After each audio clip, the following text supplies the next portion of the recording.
Hindi raw nagsosorry o magsosorry si dating Pangulong Duterte sa mga kaanak na mga nasawi sa madugong drug war ng kanyang administrasyon. Sinabi niya yan sa harap mismo ng mga kaanak ng mga namatay at ni dating Senadora Laila de Lima na isinangkot din niya sa droga. Sabi pa ng dating Pangulo, namamayagpag na naman ang mga drug pusher ngayon, bagay na pinalagan ng Malacanang. Nakatutok si Mav Gonzalez.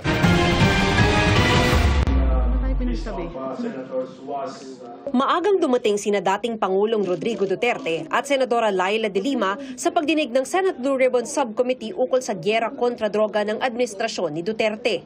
Well, it's mixed feelings. Mixed feelings kasi nagpapaalala yan sa akin ang mga nangyayari noon, ang mga ginawa nila sa akin. I am here to make an accounting of what I did as president. So, walang problema.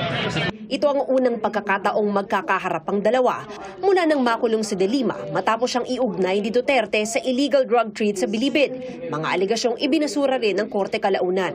Sa pagdinig, isang upuan lang ang pagitan ng dalawa. Hindi ko kayo tumitingin sa kaliwa. Nagpapansinan na ba kayo ni Senator De Lima? Wala maganda dyan, dito lang. Anyway, Mr. Chair. to be serious, Yes, on a serious Mr. note, Chair, sir. I think, beg Senator the Jinggoy, Senator SP Pro Rizal- Tempore to lead us in setting the tone that this is not a laughing matter. I'm Yes, not, Salamat, Mr. Chair. I was not joking. I was just, para ma-lighten lang yung mood, Mr. Chair.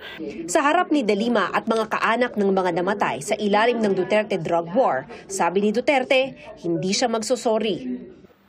Do not question my policies because I offer no apologies, no excuses.